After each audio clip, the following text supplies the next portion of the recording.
જય શ્રી કૃષ્ણ. જીવનમાં હંમેશા યાદ રાખજો, જીવન કેવું જીવા તે મહત્વનું નથી, કેવી રીતે જીવા તે મહત્વનું છે. શું કામ? એનું કારણ તમને સમજાવું. જીવન કેવું બી જીવી લેશું, રસ્તા ઉપર બધા ભિખારી બી જીવી લે છે, એનું બી જીવન પસાર થઈ જાય છે.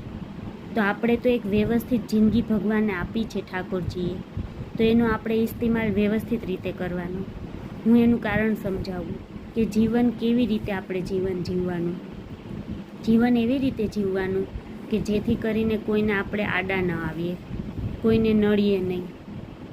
અને એક વખત જો એની આંખમાં ચડી ગયા ને ખોટી રીતે, તો હંમેશા આપણે પછી સાચા બનવાની કોશિશ કરશું ને તો બી આપણે ત્યાં ખોટા જ પડશું.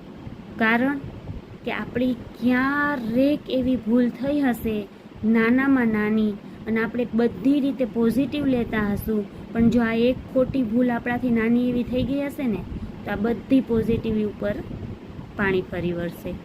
તો હંમેશા જિંદગી એવી જ રીતે જીવવાની કે અહીંયા છીએ ત્યાં સુધી બધા આપણને યાદ કરશે, પણ જ્યારે હાજરી નહીં હોય ને અહીંયા અને આપણે ઉપર વયા ગયા હશું ને તોય માણસ આપણને યાદ કરશે કે આ વ્યક્તિ હતો. ખાલી એટલું દિલથી યાદ કરશે ને તોય સમજી લેજો કે આપણે આવા કળજુગમાં સારી એવી જિંદગી જીવી ગયા. તો જિંદગી હંમેશા એવી રીતે જીવવાની, ઉતાર ચઢાવ, માન સન્માન અપમાન બધાને બધું થતું જ હોય અને ચાલતું જ હોય. આ તો નિયમ છે જિંદગીનો.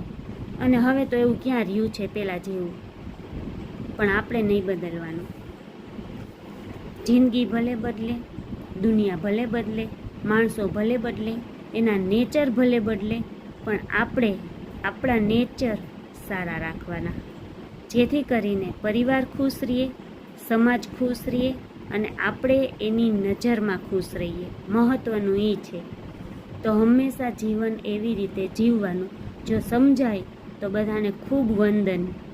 બાકી જય શ્રી કૃષ્ણ, જય ઠાકર ધણી. મારામાં તો સમજ છે એટલું હું તમને આ વિચાર કરું છું. મારી જેટલી સમજ છે એટલું હું તમને કહું છું.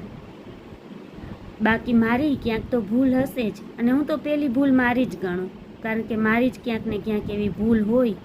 ક્યારેક બોલવામાં ભૂલ થઈ જાય, ક્યારેક સારા એવા સુવિચાર ગોઠવતી હોય મગજમાં અને અલગ વસ્તુ બોલાઈ જતી હોય, એમાંય મારી જ ભૂલ હોય, બીજા કોઈની ભૂલ ન હોય. પણ સમજાય તો ખૂબ જ સારું છે. જીવન કેવું જીવ્યા તે મહત્ત્વનું નથી, કેવી રીતે જીવ્યા તે મહત્ત્વનું છે. હંમેશા આ વસ્તુ એક મગજમાં રાખવાની. જેટલી